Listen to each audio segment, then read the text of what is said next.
ಆಕಾರ ನೋಡಿ ವ್ಯಕ್ತಿತ್ವದ ಬಗ್ಗೆ ವರ್ಣನೆ ಮಾಡಬಾರದು. ಹಾಗೆ ಇದರ ಈ ಮುಗ್ಧತೆಗೆ ನಾವು ದಡ್ರು ಆಗ್ಬಾರ್ದು. ಯಾವ ಪ್ರಾಣಿಯ ಬಗ್ಗೆಯೂ ತಿಳ್ಕೊಳ್ದೆ ಮುಟ್ಟೆಲ್ಲ ನೋಡ್ದೆ ಬರೀ ನೋಡ್ಬೇಕು. ಇದ್ರ ಬಗ್ಗೆ ಹೇಳ್ತೀನಿ ಕೇಳಿ.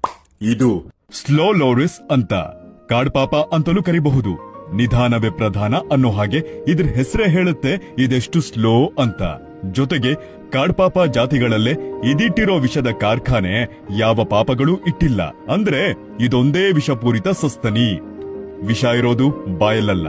ಅದೆಲ್ಲಿರುತ್ತೆ, ಹೇಗೆ ಕೆಲಸ ಮಾಡುತ್ತೆ ಅಂದ್ರೆ, ಇವಾಗ ನೀವಿದು ಬಹಳ ಮುದ್ದಾಗಿರೋದು ನೋಡಿ ಎತ್ಕೋತೀರಾ ಅಂದ್ಕೊಳ್ಳಿ.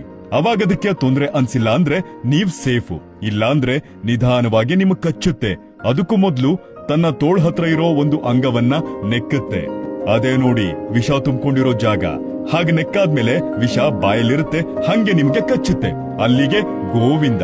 ತಕ್ಷಣಕ್ಕೇನ್ ಸಾಯಲ್ಲ, ತೀರಾ ಕಮ್ಮಿ ಆ ತರದ ಕೇಸ್ಗಳು. ಆದ್ರೆ ಕಚ್ಚಾದ್ಮೇಲೆ ತೀವ್ರವಾದ ನೋವು, ಟಿಶ್ಯೂಗಳ ನಾಶ, ಚರ್ಮ ಕುಡಿಯುತ್ತೆ, ಕೆಲವೊಮ್ಮೆ ಸಾವು ಬರಬಹುದಂತೆ. ಯಾಕಂದ್ರೆ ಇದಕ್ಕೆ ಆಂಟಿವೆನಮ್ ಇಲ್ಲ. ಇವೆಲ್ಲ ಸಸ್ತನಿಗಳ ಗುಂಪಿಗೆ ಸೇರೋ ಆಮ್ನಿವರಸ್. ಚುರುಕಾಗಿ ಬೇಟೆಯಾಡೋದು ರಾತ್ರಿಗಳಲ್ಲೇ. ಹಗ್ಲೊತ್ತು ಅಷ್ಟಾಗೇನಿಲ್ಲ. ಇವೆಲ್ಲ ಸೌತ್ ಈಸ್ಟ್ ಏಷ್ಯಾಗಳ ಕಡೆ ಕಾಣಬಹುದು. ಹಾಗೆ ಅವಸಾನದ ಪಟ್ಟಿಯಲ್ಲೂ ಕಾಣಬಹುದು. ಇಷ್ಟ ಮ್ಯಾಟ್ರು, ಬರ್ತೀನಿ. ಬಾಯ್.